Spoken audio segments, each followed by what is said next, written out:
Bonjour Perrine. Bonjour Hélène. Alors je suis très heureuse de vous recevoir sur Où est le bon.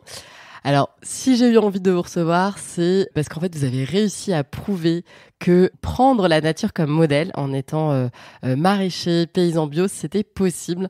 Vous êtes très sensible aux grands enjeux globaux d'aujourd'hui et vous avez, avec votre mari, créé la ferme du Bec et Loin dans l'Eure. Cette aventure donc, que vous vivez en famille depuis une quinzaine d'années, c'est en fait une ferme incroyable qui vous a mené à y conduire des programmes de recherche scientifique, tellement finalement les choses que vous découvriez étaient formidables et qui passionne aussi beaucoup le grand public, en particulier toutes celles et ceux qui aspirent à une nouvelle agriculture, donc des néo-paysans, mais aussi beaucoup de personnes un peu en quête de sens qui se sont formées auprès de vous. Vous avez également écrit un livre en 3 volumes chez Actes Sud qui s'appelle Vivre avec la terre. Je mettrai les liens dans les notes de cet épisode. Et on peut dire que vous avez clairement aussi contribué à donner une image positive et désirable de la vie de paysan. Et ce qui est incroyable, c'est que vous avez aussi commencé alors que vous n'étiez pas formé en fait, ni vous ni votre mari Charles. Vous étiez juriste avant dans une autre vie et votre mari avait un bateau école et il partait à la rencontre de peuples racines. Donc quelque part, c'est aussi que en agriculture, vous êtes parti de rien et ça, je trouve que c'est un super exemple. Au début, je crois d'ailleurs que vous étiez parti avec Charles pour être juste autosuffisant et puis en fait, vous avez un peu basculé et vous n'avez pas fait ça à moitié parce que depuis 2006, vous allez d'expérimentation en apprentissage de manière continue, sans chapelle. Vous prenez à chaque fois un petit peu le mieux de ce que vous identifiez comme technique à travers vos lectures, vos rencontres, etc. Vous allez nous en parler.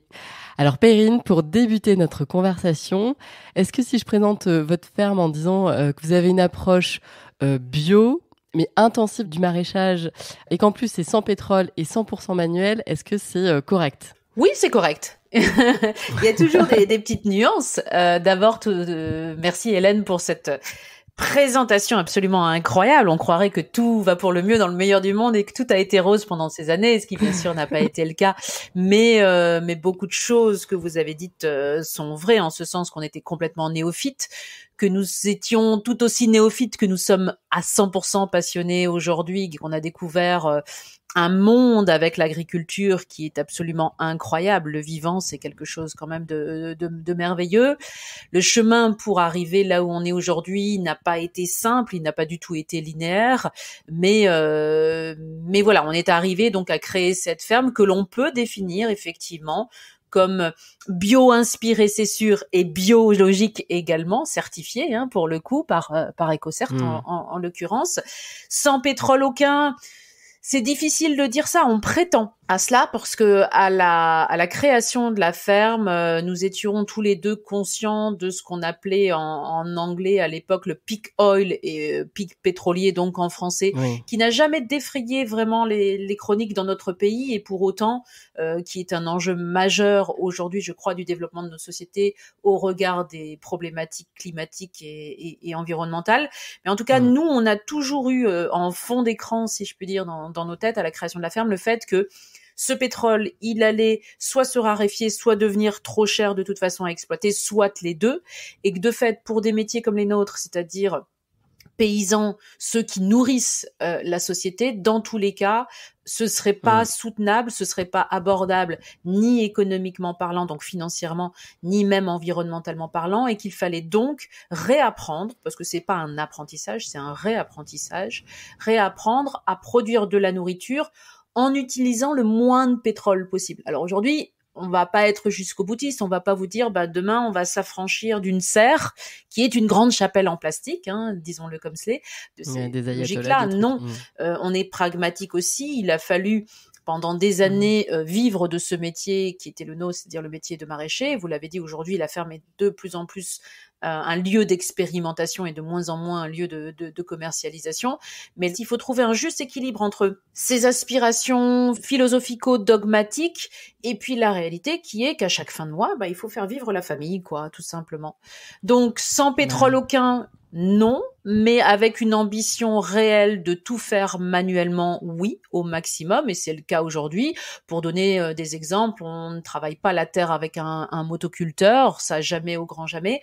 On a bien un petit tracteur dans la ferme qui va nous servir à transporter les charges lourdes, mais ça ne va pas beaucoup plus loin que ça. On a au contraire fait tout un travail sur l'ensemble de la ferme pour pas avoir besoin de cette énergie, non pas simplement l'économiser, mais simplement ne pas en avoir besoin, s'en affranchir réellement. Voilà, c'est toute une logique qu'il faut mettre en place pour effectivement, au bout du compte, être le plus proche dans la production de ce que pourrait faire la nature si on la laissait gérer par elle-même, et dans notre vie au quotidien en tant que producteur, eh bien être le plus vrai par rapport aux enjeux climatiques que sont ceux auxquels fait face notre société aujourd'hui.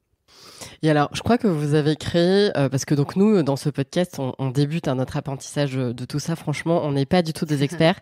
Et j'ai du coup beaucoup lu, alors sur la permaculture, etc. Mais un mot revient beaucoup quand on regarde ce que vous faites et ce que vous avez prouvé, c'est ce concept d'éco-culture en fait.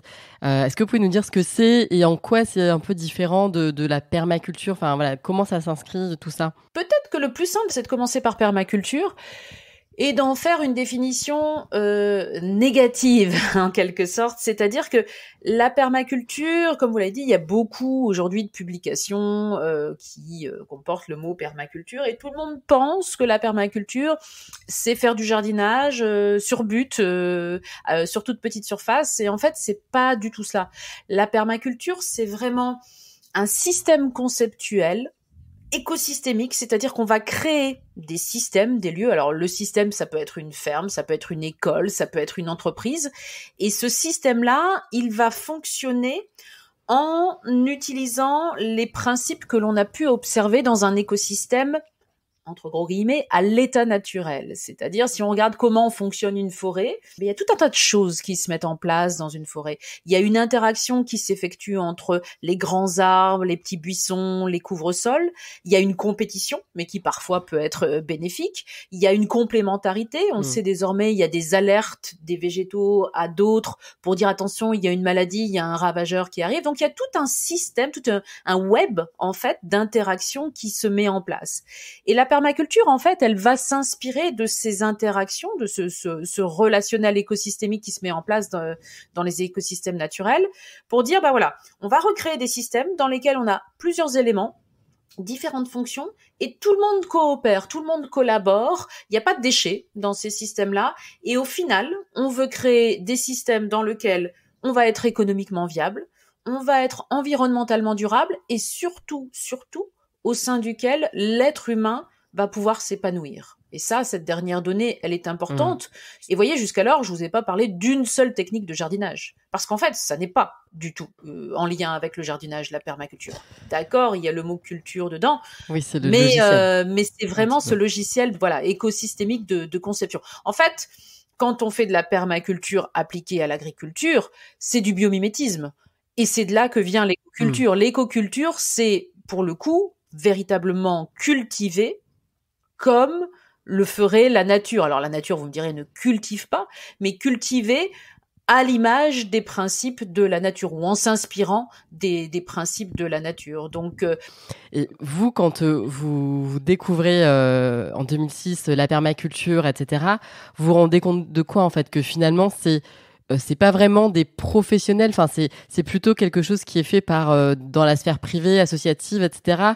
Vous l'amenez vers vraiment des récoltes, quelque chose qui va être un peu plus professionnel entre guillemets. Enfin, je sais pas si on peut dire ça, mais et c'est de là que va découler toutes vos découvertes. Alors on a fait le chemin un petit peu inverse, c'est-à-dire qu'on a d'abord voulu faire une ferme parce que nous sommes partis de notre envie d'autosuffisance, et puis un beau jour Charles m'a dit mais moi j'aime tellement ça, j'ai envie d'en faire un métier. Ça c'était donc l'autosuffisance c'était 2003, et en 2006 bah voilà, on crée une ferme, c'est-à-dire une exploitation agricole comme on dit en France.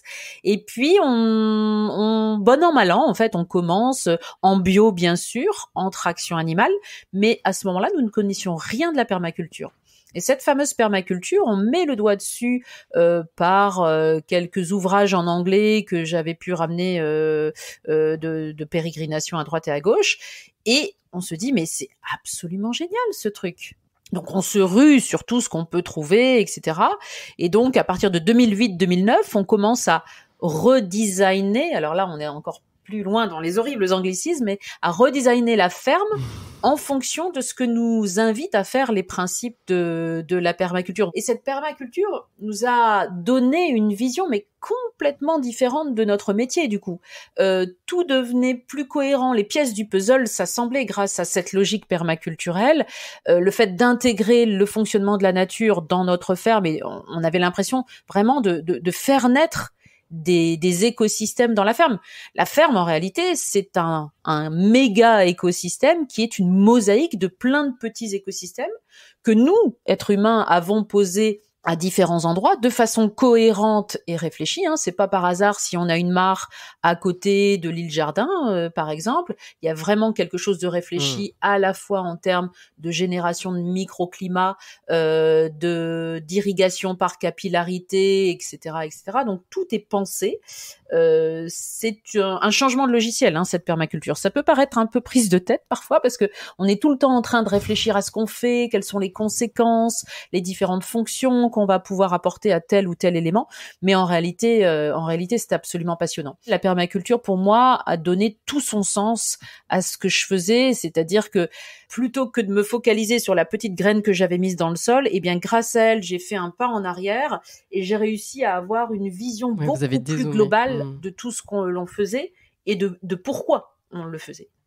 Et alors, vous découvrez aussi toujours d'autres techniques d'agriculture naturelle un peu ailleurs aussi. Ça s'est construit un petit peu de manière empirique. Complètement. Et on a fait beaucoup de bêtises. Et c'est pour ça qu'on a écrit des livres et fait des formations après pour raconter nos bêtises, en fait. C'est ça, une formation.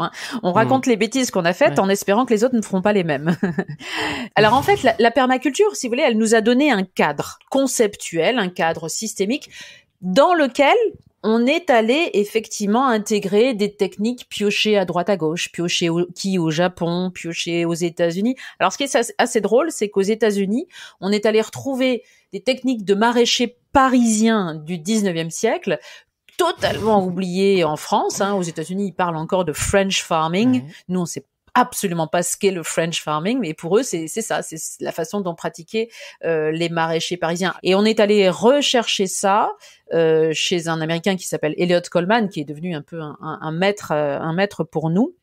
Et puis on s'est inspiré de tout un tas de pratiques en Asie et partout dans le monde. En fait, en tant que néophyte, on a fait notre propre cocktail de différentes pratiques qu'on a intégrées dans ce cadre assez sécurisant qui est le cadre permaculturel. Alors quand je dis cadre sécurisant, c'est un cadre sécurisant pour lire l'écosystème, pour le comprendre, pour savoir pourquoi tel arbre planté à côté de tel buisson va réagir ainsi, comment se fait-il qu'à cet endroit ça pousse mieux qu'à un autre. Et on s'aperçoit que comme on a installé des brise-vents, la prise au vent est moins forte, du coup les végétaux vont pousser plus rapidement, etc., etc.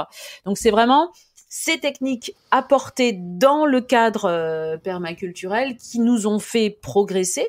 Et ce qui nous a fait progresser aussi, c'est l'humain avec lequel on a travaillé, on a collaboré. Donc déjà, on était toute une équipe pendant toutes ces années pour faire avancer la ferme, avoir à la fois une production agricole, un lieu de formation et un lieu de recherche expérimentale aussi.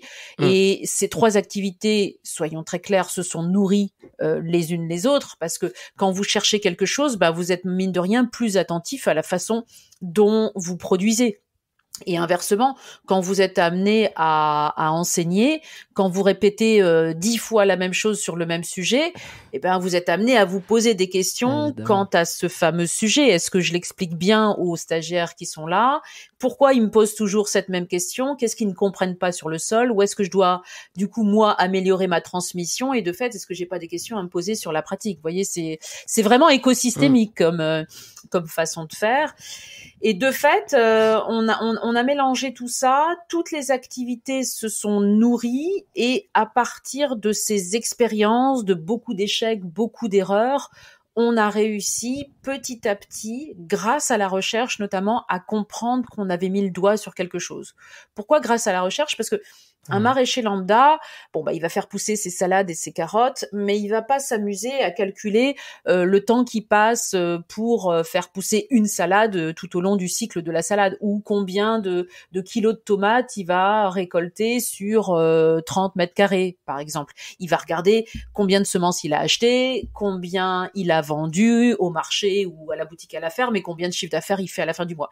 Mais nous, on a eu la chance d'avoir une étude qui a commencé à partir de 2010 sur la ferme jusqu'à 2015 sur en fait cette performance technico-économique, avec AgroParisTech, voilà, avec AgroParisTech et donc estampillé INRA, et qui nous a montré en un temps T tous les endroits où on passait trop de temps, où étaient nos failles, ou au contraire là où on était très performant en faisant telle et telle association de culture. Si on arrivait à faire tant de chiffres d'affaires du mètre carré, c'est que c'était pertinent économiquement parlant, d'accord. Et si c'était pertinent agronomiquement parlant, alors il fallait reproduire en fait cette association de culture.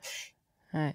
Oui, parce qu'en fait, c'était là de donner une crédibilité à une alternative qui fonctionne. Et en fait, si on veut que des bonnes pratiques, comme celles que vous étiez en train de découvrir, et saines et soient propagées, il fallait prouver leur efficacité, parce que sinon personne n'allait les utiliser. C'est très vrai. Et du coup, contre toute attente, là, qu'est-ce que vous pouvez nous raconter là un peu les résultats? Vous obtenez quoi en fait? Alors cette étude maintenant, elle est un petit peu loin, et par chance, il y a beaucoup d'autres études qui se penchent sur d'autres fermes maintenant, parce que c'est vrai que cette étude n'avait eu lieu que sur notre espace à nous, mais il n'en demeure pas moins qu'à l'époque déjà, elle prouvait l'hypothèse que nous avions émise au départ, c'est-à-dire que sur 1000 mètres carrés cultivés, donc si on exclut les chemins, les passe-pieds, eh bien, on était capable, sur une année, de générer un chiffre d'affaires permettant allègrement à un maraîcher de se rémunérer au SMIC. Et on est allé jusqu'à 52 000 euros de chiffre d'affaires sur 1000 mètres carrés, ce qui est absolument énorme, hein. On dit en général, pour s'installer en maraîchage bio, alors on parle plutôt là de maraîchage bio mécanisé, c'est-à-dire où on fait les actions avec le tracteur, on parle en général de cultiver sur 1,5 hectare pour pouvoir générer un salaire décent pour le maraîcher qui s'occupe de cet 1,5 hectare. Donc vous imaginez, sur moins d'un dixième d'hectare, c'est 10 fois à la main, tout à la main, nous on était en train de dire, finalement on fait plus de chiffres. Et pourquoi est-ce qu'on était beaucoup plus performant à la main? Simplement pas parce qu'on est très très très rapide et très très performant physiquement, c'est pas du tout ça. C'est parce qu'on a remarqué que sur tout petits espaces, en faisant les choses manuelles de façon excessivement soignée, eh bien, on arrivait à avoir une productivité absolument stupéfiante. Et en fait, on en revient quoi? On en revient un cadeau de la nature. Au constat que faisaient les anciens, tout simplement. Donc cette étude, ça a été véritablement une bombe dans le petit monde agricole. Certains même nous ont dit au départ qu'on avait triché, qu'on avait 3 hectares de cachés là-bas derrière, etc., etc. Mais c'était assez drôle parce que on voyait que ça déchaînait. Vraiment votre métier, un pavé dans la main. Ça déchaînait un peu les passions, et au moins ça a eu pour bénéfice de provoquer des réflexions. Et puis même aussi, je pense, parce que c'est sécurisant, et aujourd'hui dans notre monde où quand on veut faire quelque chose pour la première fois, c'est toujours hyper compliqué, parce que quand on veut se faire financer, etc., je pense que vous avez été avec cette étude un peu une référence, parce que peut-être que des micro-fermes ou des gens qui ont voulu s'installer après un peu comme vous, pour, je sais pas moi, peut-être dégoter des prêts, tout ça, c'était peut-être plus simple pour eux, parce qu'il y avait cette preuve de concept en fait que vous aviez. Tout à fait. Et moi, c'est ce qui m'a convaincu qu'il fallait parler, qu'il fallait médiatiser, parce qu'au départ, j'étais un petit peu, moi, je me trouvais quand même assez débutant pour avoir tous ces médias qui venaient, tous ces articles, etc. En fait, ce que je n'avais pas compris, c'est qu'on est éternellement en chemin, surtout dans un métier comme l'agriculture. Ce sera jamais abouti. On sera jamais les rois de je ne sais quoi, les plus performants de je ne sais quoi. Quand on travaille avec le vivant, ça force l'humilité, et on peut pas se dire que youpi tralala, c'est nous les meilleurs, c'est nous les plus forts, on a tout compris. Jamais vous ne ferez ça avec la nature. C'est un apprentissage constant, et c'est ça qui est absolument extraordinaire d'ailleurs, hein. Et donc tous ces médias qui venaient, moi je me disais, oh là là, mais c'est pas parfait, il y a des trous de limaces dans mes feuilles de chou, qu'est-ce qu'ils vont dire, là j'ai eu un coup de vent, c'est pas terrible, ou là ma haie est pas encore très bien poussée, etc., etc. Et en fait, ce qui était hyper intéressant, c'est de montrer au contraire cette gestation. En fait, on crée un écosystème Bien sûr. et le temps que l'écosystème arrive à maturité, il faut entre 3 et 5 ans. Enfin, quand je dis maturité, le temps que l'on voit les effets de l'écosystème, c'est 3 à 5 ans. Après, la maturité, ça attend encore un petit peu plus. Mais ce cheminement-là était intéressant et c'est ça qui a fait que petit à petit, on a pu documenter, transmettre, faire part de notre expérience aux autres, donc non seulement par la médiatisation, mais par les bouquins. Et effectivement, ces fameux chiffres d'une ferme qui était déjà en activité depuis quasiment 10 ans, hein, quand on a eu le rendu de l'étude. Voilà. Donc attention, hein, il faut prendre des pincettes avec cela aussi. On va pas faire les résultats qu'on a fait nous en année 1. Hein. On avait suffisamment de recul, de travail déjà investi dans la qualité du sol pour avoir ces résultats-là. Mais ça a montré effectivement que l'on pouvait obtenir des résultats dignes de ce nom. Et d'ailleurs, nous n'étions pas les seuls. Simplement, il y avait d'autres fermes qui fonctionnaient comme ça depuis fort longtemps, qui n'avaient pas forcément pignon sur rue, qui n'avaient pas forcément de médiatisation, qui n'avaient pas forcément été étudiées parce que les uns et les autres n'avaient pas vraiment envie de ça. Et on a découvert en cherchant que, voilà, ça n'était pas du tout un modèle unique. Ce qui était assez unique, c'est d'utiliser ces fameux principes de la permaculture et peut-être aussi de mettre la nature et la beauté de la nature sur le devant de la scène. Et ça, c'est énorme comme récompense, non seulement pour les maraîchers, les gens qui travaillent dans cet espace-là, mais aussi pour les gens qui viennent, parce que des lieux comme cela dégagent une énergie complètement atypique et qui n'est pas souvent vue, en tout cas dans les lieux de production alimentaire de nos jours, quoi. Ouais, mais moi, je connais beaucoup de personnes qui ont eu la chance de venir faire un stage chez vous, à la ferme du Bec et Loin, et ils témoignent tous de la beauté de votre ferme. Elle est un peu conçue comme un tableau, une mosaïque avec ces petits lieux qui s'imbriquent les uns les autres, un peu comme une oasis. C'est que ils avaient davantage l'impression de rentrer dans une petite réserve naturelle que dans une exploitation agricole. Donc c'est aussi vachement, enfin c'est génial. Ça veut dire que c'est une quête de beauté aussi, votre projet, quelque part. Oui, on est héritier d'un fond de vallée qui, de fait, est très beau, donc on ne pouvait pas le gâcher. Ça, c'est une première chose. Et puis, quand l'on voit combien cette beauté nous nourrit au quotidien, il aurait été difficile de faire différemment. Et quand on la comprend, cette nature, quand on la lit, quand on a une relation véritablement intime avec elle, il est pas possible de faire autrement que de faire beau. J'allais dire, ça demande presque pas d'effort, ce qui est pas tout à fait vrai pour quelqu'un qui va débuter. Souvent d'ailleurs, des jeunes maraîchers me disent « Oh mais moi j'ai pas le temps ou j'ai pas l'argent pour faire beau ». Mais c'est pas une question. Alors c'est certainement une question de temps, c'est pas une question d'argent, c'est une question de connaissance, de savoir, de lecture et puis après de choix personnels bien sûr. Mais je crois que l'on doit ça à Mère Nature, quoi. On peut pas hériter d'un lopin de terre pour la durée de nos vies et se dire qu'on va balancer des pneus dans un coin, mettre des bâches plastiques absolument partout, faire des feux de broussailles quand on en a envie, etc., ou y implanter des bâtiments absolument hideux. Tout cela participe à une certaine façon d'honorer ce que l'on fait et d'être dans la reconnaissance. D'habiter le monde. Et puis aussi, voilà, comme vous venez de le dire, finalement, cette beauté a des synonymes aussi de performance. Et donc, il y a un cercle vertueux qui est plus, en fait. Ouais. Est-ce que il y a quelques exemples de techniques peut-être un peu phares et anciennes que vous utilisez aujourd'hui à la ferme, que vous pourriez peut-être détailler, je sais pas moi, la forêt jardin, j'ai vu, et puis peut-être les...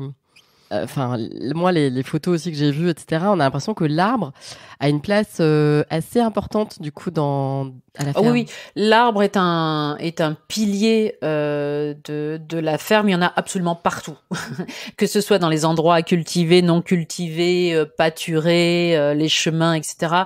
Vous trouvez des arbres partout, pour diverses raisons. Il n'y a pas plus efficace que l'arbre en termes de captation de carbone. Il n'y a pas plus efficace en termes de climatiseur, hein. C'est un véritable radiateur, un arbre. Donc non seulement il absorbe de l'eau, mais il en rejette de l'humidité en tout cas, pour faire court. L'arbre, il vous donne à manger, il donne du fourrage aux animaux, il donne de la matière organique quand ses feuilles tombent au sol.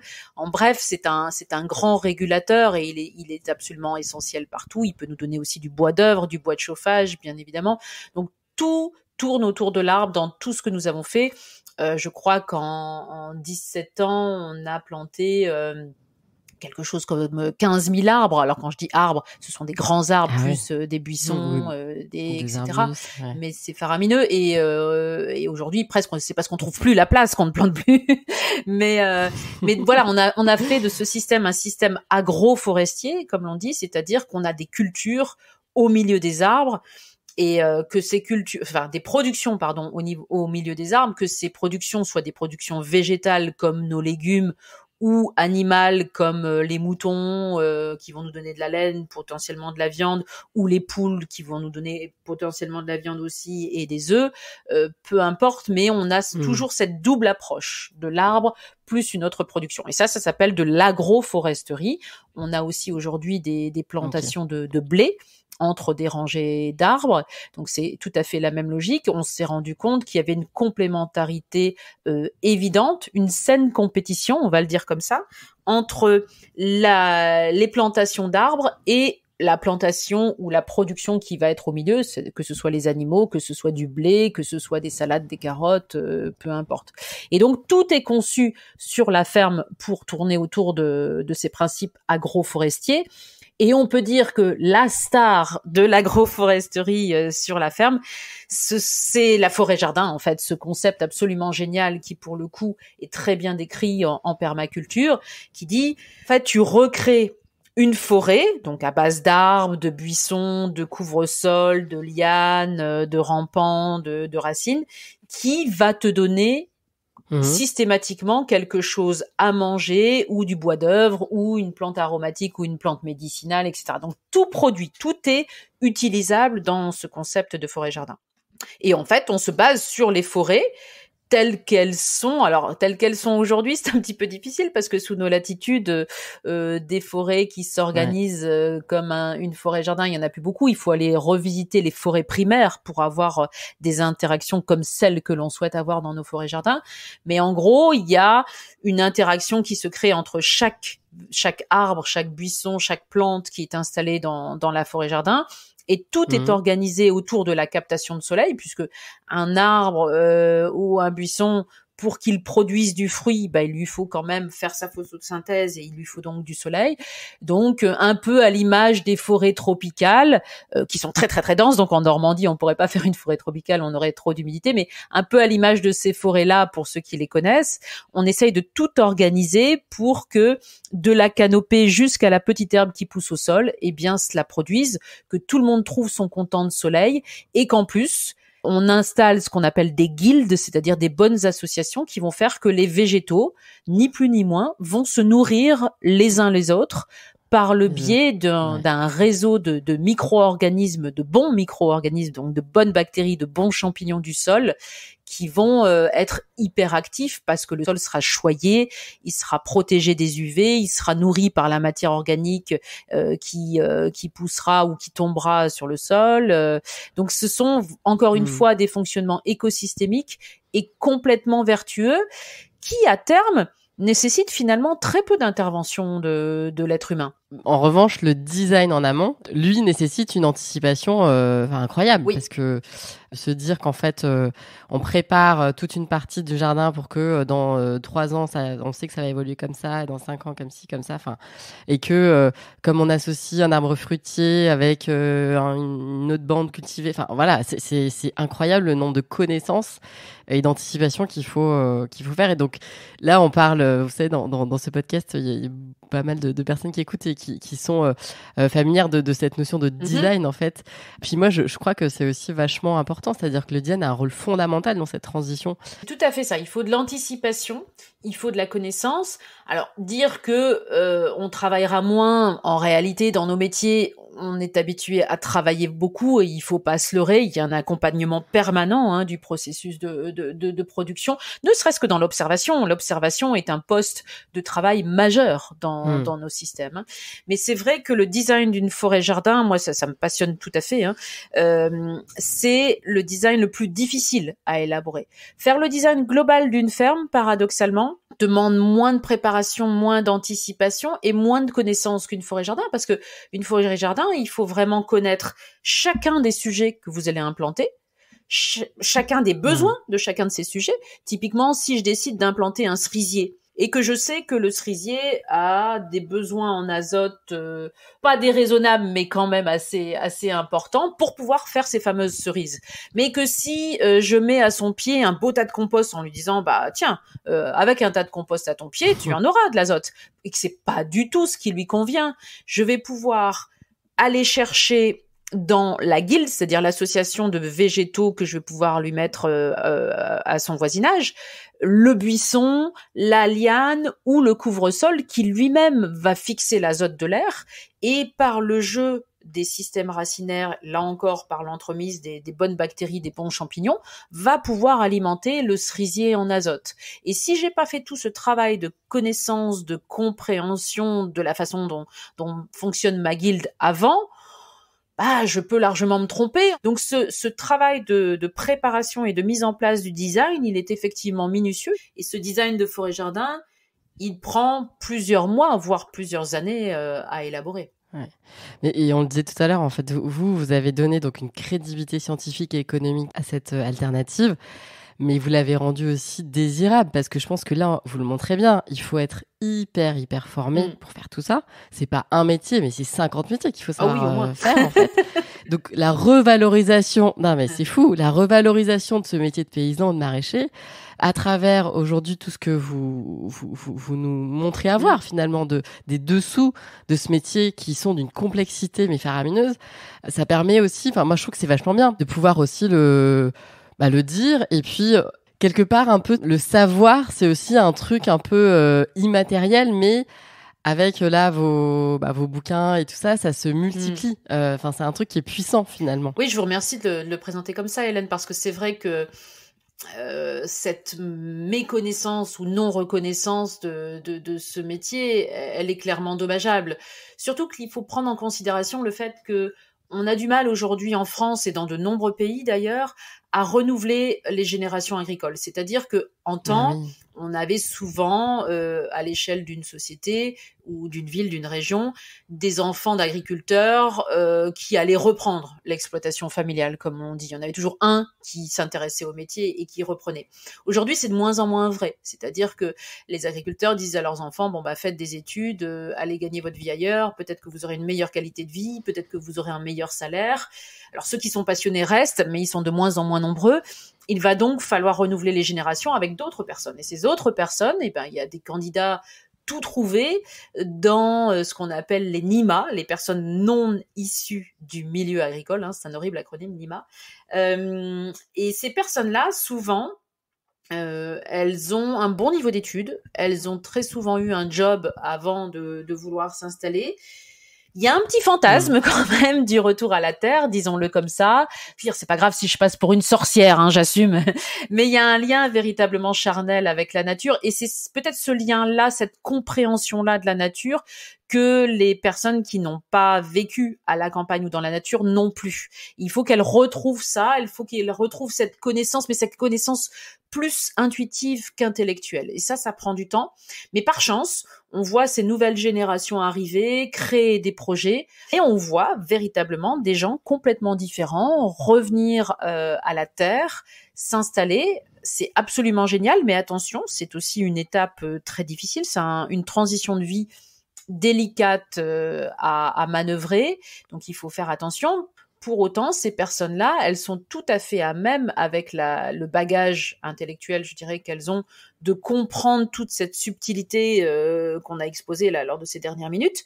La seule difficulté, c'est qu'elles n'ont pas justement ce lien fusionnel, j'irais presque jusqu'à dire charnel, mais il y a un lien véritablement charnel avec la nature, et c'est peut-être ce lien-là, cette compréhension-là de la nature, que les personnes qui n'ont pas vécu à la campagne ou dans la nature non plus. Il faut qu'elles retrouvent ça, il faut qu'elles retrouvent cette connaissance, mais cette connaissance plus intuitive qu'intellectuelle. Et ça prend du temps. Mais par chance, on voit ces nouvelles générations arriver, créer des projets. Et est-ce que dans là donc des personnes qui viennent, qui ont pu venir se former là chez vous à la ferme, ont envie aussi de monter une micro-ferme, le processus aujourd'hui de formation quand même un peu académique, je sais pas comment on peut dire, mais qui existe, Est-ce qu'il y a des personnes ressources dans ces process de formation, dans ces filières-là un peu traditionnelles, qui permettent de se former justement à l'éco-culture, en fait, à ce que vous avez mis en place? Ou alors, est-ce que on est entre deux paradigmes et on doit se former à une ancienne un peu schizophrène, vous voulez dire, méthode pour ensuite schizophrène, pour ensuite déconstruire une fois qu'ils ont le diplôme, parce que j'imagine quand même qu'il faut des diplômes. Enfin, c'est assez réglementé. On peut pas se décréter agriculteur comme ça ou maraîcher comme ça. Alors oui, et on a vu ces dernières années un formidable élan et un formidable changement, ne serait-ce qu'au sein de l'enseignement agricole. De plus en plus, fort heureusement, les enseignements ont évolué, l'agronomie est revenue au cœur des enseignements et des pratiques, donc c'est véritablement porteur d'espoir, et on peut dire aujourd'hui on peut trouver en France un BPEA maraîchage bio qui parle sans problème de permaculture. C'est pas encore un lieu commun, c'est pas tout à fait établi et certainement pas dans les pratiques usuelles des agriculteurs dits conventionnels, mais pour autant, il y a une réalité qui est que ce phénomène progresse. Il y a de plus en plus de micro-fermes en France qui ont émergé depuis, disons, les 5 dernières années. Et c'est véritablement porteur d'espoir. Donc, il y a un savoir-faire. Il faut toujours être dans le bon timing. Il faut savoir anticiper. Il faut savoir s'organiser. Il faut savoir travailler vite. Parce que ce sont des métiers dans lesquels on gagne peu d'argent. Donc, si on va lentement en plus, c'est très, très, très compliqué à la fin du mois. Donc, il y a cette acclimatation nécessaire à avoir pour démarrer, en tout cas, dans les meilleures conditions. Et là, il y a quand même, enfin, du coup, j'en profite pour vous poser cette question un peu, voilà, de but en blanc. Mais est-ce qu'en fait, ça coûte plus cher d'acheter des produits qui sortent d'une micro-ferme comme la vôtre? Parce qu'en fait, on se dit tout ce travail monstrueux, il faut qu'il soit rémunéré. Enfin, je sais pas. Moi, je me demande, est-ce que c'est le même prix que du bio normal, ou est-ce que c'est plus cher? Alors quelque part, j'aimerais que ce soit beaucoup plus cher, et puis quelque part pas. Mais non, ça n'est pas plus cher. Ouais. C'est juste au prix du bio, parce qu'on est certifié bio. Donc clairement, nous sommes dans un environnement très rural, dans l'Eure, qui est pas l'un des départements français les plus riches, bien au contraire. Donc il a fallu qu'on évalue nos prix par rapport à la réalité du marché local et pas par rapport à une réalité parisienne ou autre. Donc de fait, les prix n'ont pas de corrélation avec la façon dont on pratique, et c'est bien dommage, parce que moi j'adorerais que les paysans puissent fixer leur prix en fonction de leurs besoins et qu'ils se disent voilà, de quoi j'ai besoin pour vivre décemment chaque mois, et puis à partir de là ils disent du coup je vends mes produits à tel prix. Ce serait génial si on avait une société comme ça. Ce serait génial. Et puis et puis on pourrait même aller plus loin et dire qu'en fait parce que finalement là non seulement vous produisez des fruits, des légumes qui sont donc sans pesticides, qui ont un autre goût franchement que les produits qu'on peut trouver dans l'agriculture traditionnelle, mais en plus vous rendez des services écosystémiques incroyables pour lesquels personne ne vous rémunère. Alors qu'en fait, je pense que vous avez finalement une mission essentielle. Vous luttez contre la dégradation des sols, la baisse des rendements, la déforestation, la chute de la biodiversité. Enfin, tout ça, ça va nous permettre que ce monde s'écroule pas demain. Et finalement, nous, on se sent un peu désheureux parfois en tant que néophytes qui touchons pas du tout la terre, mais pourtant qui mangeons tous les jours. En fait, on se dit quelle est la meilleure manière de soutenir et d'encourager, de favoriser en tant que consommateur aussi cette agriculture-là. Ça, au-delà de la labellisation, parce que là on touchait du doigt deux choses, on touchait du doigt la reconnaissance des services écosystémiques rendus, c'est-à-dire quelque chose qui n'est pas vraiment monnayable, le fait d'avoir plus de fleurs, plus de papillons, plus d'oiseaux sur notre ferme. On a fait une étude là il y a quelques années sur les populations d'oiseaux, et on avait beaucoup plus d'oiseaux sur la ferme que sur n'importe quelle friche, n'importe quelle forêt de cette même vallée, qui est une vallée très préservée, il faut le dire aussi, environnementalement. C'est incroyable. Donc ce sont des systèmes qui réintègrent la biodiversité, qui la ramènent, ça c'est évident. Bien sûr, on n'est pas rémunéré pour ça. Et une autre problématique, c'est la labellisation. Est-ce qu'il faut aujourd'hui mettre un label de plus entre le bio, le produit localement, etc. Est-ce qu'il faut remettre un label qui est label produit selon les principes de la permaculture? C'est compliqué. Souvent, des gens nous ont approchés avec ça. Moi, je leur dis, j'ai l'impression que dans la tête du consommateur, c'est déjà bien complexe et je suis pas pour le fait de rajouter un label. Par contre, le consommateur, que peut-il faire? À l'époque des réseaux sociaux, d'Internet, etc., on a tous, même en tant qu'agriculteurs, une certaine visibilité dans un rayon géographique qui va quand même au-delà de notre ville ou de notre village. Et ce qu'il faut faire, de façon très militante, c'est aller faire ses courses auprès de fermes comme celle-ci qui produisent de façon très éco-culturel en lien avec la nature, parce qu'au final c'est bon pour tout le monde, c'est bon pour celui qui ingère les produits, qui est en bonne santé, qui gustativement se régale, vous l'avez dit tout à l'heure, c'est bon parce que ça crée du lien dans le territoire, bien évidemment.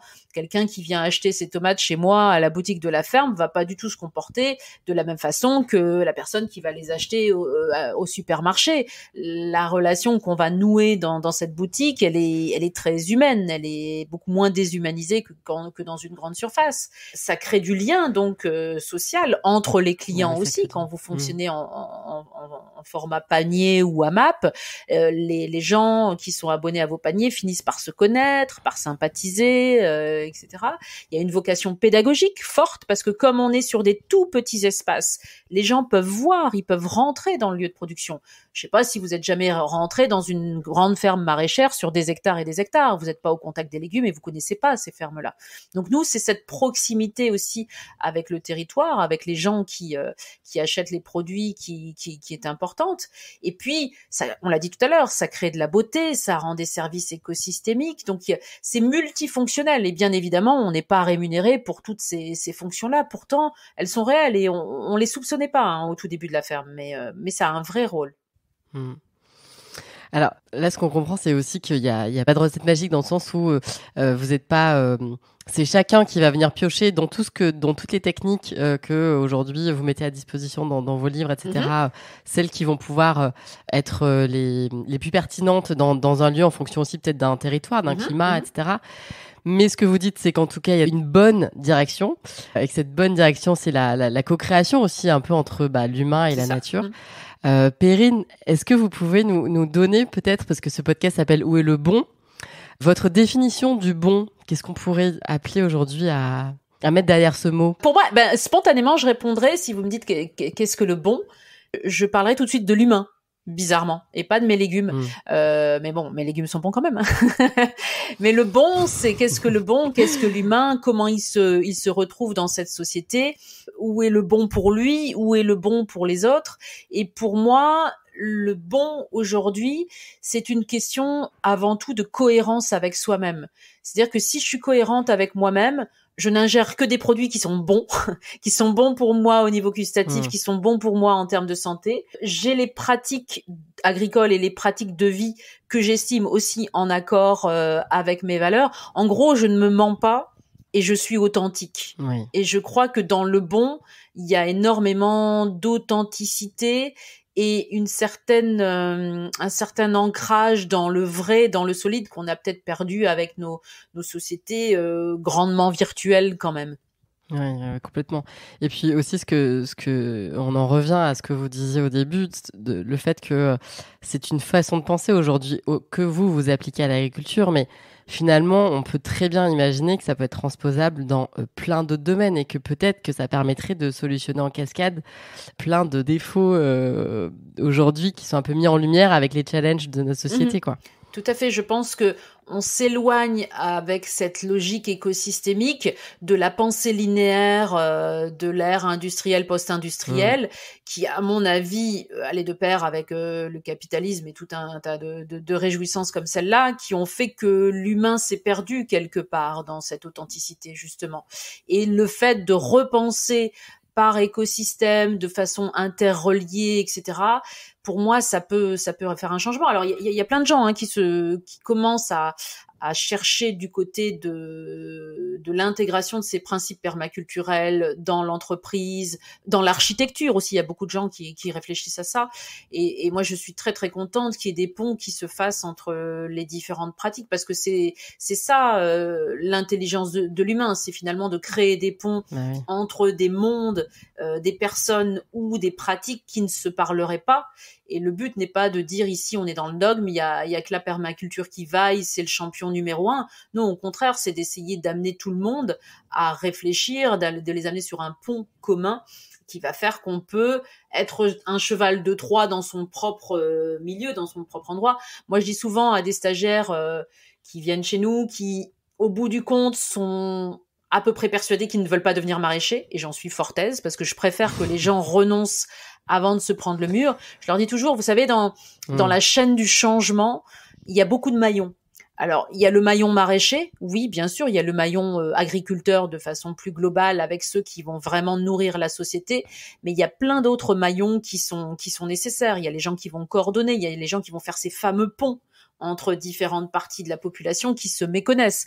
Moi, l'exemple que je connais le mieux, c'est le fossé qu'il peut y avoir entre le monde rural et le monde urbain. Qui dépeint aussi le fossé qu'il peut y avoir entre les agriculteurs et les consommateurs de façon générale. Les uns, c'est-à-dire les agriculteurs, n'ont pas envie que les autres, c'est-à-dire les urbains, leur fassent la leçon en leur expliquant comment ils sont censés pratiquer leur métier, et les autres, les urbains, ne comprennent pas pourquoi les agriculteurs ne changent pas plus vite de pratique. Or, ça n'est pas simple si on connaît leur métier. Donc moi, j'aimerais bien être que les pratiques telles que la permaculture soient véritablement ce lien entre des personnes qui aujourd'hui sont un peu en rupture de communication, de compréhension des réalités de la vie des uns et des autres, en fait. Complètement. Et il y a aussi, quand là vous parlez de liens, de ponts, je trouve qu'il y a aussi quelque chose qui nous relie un peu tous quand même, si on y fait attention. Mais aujourd'hui, c'est vrai qu'il y a peu de moments où on se pose ces questions et où on prend du temps pour ça, mais c'est un peu l'émerveillement, en fait. Oui. L'émerveillement face à la beauté du vivant. Oui. Et de se dire qu'en fait, quand on est touché par cet émerveillement, je pense qu'on n'a qu'une envie, c'est de le protéger, finalement. Et moi, ce que j'aime beaucoup aussi dans votre démarche, c'est que vous n'êtes pas dans l'exploit, mais on voit que vous êtes dans le ravissement, quoi. Et on l'entend aussi, toute votre histoire à la fin, on se sent quand même quelque part rassuré, parce qu'on se dit que c'est possible d'avoir une agriculture qui prend soin, qui fait avec, qui régénère, qui voilà, peut faire passer peut-être d'un sol un peu pauvre à un sol un peu plus fertile, etc., et que c'est possible. Mais là, aujourd'hui, on entend beaucoup de choses sur les conditions climatiques qui vont changer, etc. Vous, Perrine, est-ce que vous êtes optimiste sur l'adaptation du vivant aussi face à cette évolution ? Alors, le vivant, c'est quel vivant ? Si c'est l'humain, je suis peut-être pas très optimiste. Si c'est la nature nous survivra. Je pense qu'il n'y a pas de problème. Elle évoluera, elle a déjà eu plusieurs cycles. Aujourd'hui, pour nous, ce qu'on est en train de vivre, c'est pas un scoop. C'est-à-dire que quand nous avons créé la ferme, ou même quand nous avions démarré cette expérience d'autosuffisance en 2003, la conscience était déjà là, que nous n'avions qu'une planète, qu'elle était en danger et que le climat allait évoluer et que cela risquait d'impacter la vie sur Terre, la vie de l'humain sur Terre. Et cette chance, c'est d'avoir eu cette conscience assez tôt. Et pour autant, de ne pas avoir renoncé à travailler, à se battre au quotidien, à avoir des enfants, à croire en la vie, etc. La difficulté que je vois aujourd'hui dans cet éco-pessimisme, c'est le fait que les gens arrivent finalement assez tard à cette réalité et se disent mais mon Dieu, on est acculé, c'est irrespirable, la planète ne va pas pouvoir survivre à tout cela. Et donc il y a une espèce de dépression ambiante qui se crée. Et je crois qu'il faut jusqu'au bout honorer la vie, honorer la nature, continuer. Alors se battre, c'est peut-être pas le bon vocable, c'est continuer à l'honorer et à être vrai avec soi-même et avec la nature. Et le fait d'avoir une dépréciation, enfin une décroissance forte de la qualité de vie sur Terre et de la planète me rend pessimiste, c'est-à-dire que je suis tout à fait consciente qu'un collapse très fort de notre société est possible. Quand, comment, pourquoi, je n'en sais rien. Enfin, pourquoi si on sait, mais quand, comment, je n'en sais strictement rien. Mais c'est pas pour autant que je vais m'arrêter demain de faire ce que je fais, de prêcher la bonne parole et d'essayer de convaincre les gens qu'on peut faire quelque chose sans vouloir sauver le monde. Le but n'est pas là, mais c'est d'être en cohérence avec soi-même, d'être ancré en tant qu'être humain qui vit sur cette planète et d'être vrai et juste par rapport à soi, par rapport à nos enfants et par rapport aux gens qu'on aime, quoi. Oui, c'est un très beau message. Et alors, j'ai une dernière question, Perrine. Donc, dans ce podcast, on reçoit, enfin là, je reçois plusieurs personnalités. On va aussi essayer d'aller voir peut-être ce qui se passe du côté des chefs engagés, de tous ces gens qui aussi transforment les produits que des personnes comme vous, voilà, donnez vie quelque part. Est-ce qu'il y a quelqu'un auquel vous aimeriez passer le relais dans ce podcast, quelqu'un que vous nous recommanderiez d'aller voir pour que, voilà, discuter sur ces notions du bon, du beau, Alors, je vais vous envoyer voir un ovni, qui est le chef le plus incroyable que j'ai jamais rencontré, qui a un talent qui vient d'ailleurs, je pense, qui sait tout à fait, sans le connaître, appréhender le vivant quand on lui met entre les mains. Il s'appelle Antonin Bonnet, il a un restaurant qui s'appelle Kinsu, dans le 14e à Paris. Et il est tout aussi humble et réservé qu'absolument incroyable pour moi. J'ai rarement rencontré quelqu'un comme ça, en fait. Super. Bah écoutez, je l'adresse est connaissais pas donnée. du tout ni son restaurant ni lui, donc l'adresse est donnée. Merci beaucoup. Est-ce que vous avez quelque chose à rajouter ou Oh, plein de choses, mais alors vous me garderiez pendant des heures. Non, je vous remercie tout simplement et je trouve ça absolument génial de prendre l'initiative de faire des podcasts comme ça qui s'adressent à des publics un peu plus larges que ceux auxquels nous avons l'habitude, parce que je crois encore une fois qu'il y a matière à aujourd'hui faire se croiser les différentes disciplines, que ce soit l'architecture, le design, l'agriculture, la culture, et c'est par le biais de ce fonctionnement écosystémique qu'à mon sens nous ferons progresser notre société, et puis la conscience écologique que les uns et les autres ont, hein, la plupart d'entre nous l'avons, mais coincé dans notre quotidien, souvent on ne sait pas comment l'engrammer, comment la mettre en branle, en fait, cette conscience ou cette reconnaissance de l'environnement. Et je crois que c'est en créant encore une fois des ponts entre les personnes et les milieux qu'on arrivera à ça, et ça deviendra un automatisme, en fait, que de penser de façon écosystémique. Ouais, bah c'est tout ce qu'on nous souhaite. Exactement. En tout cas. Merci infiniment. Avec Perrine. grand plaisir, Hélène. À bientôt.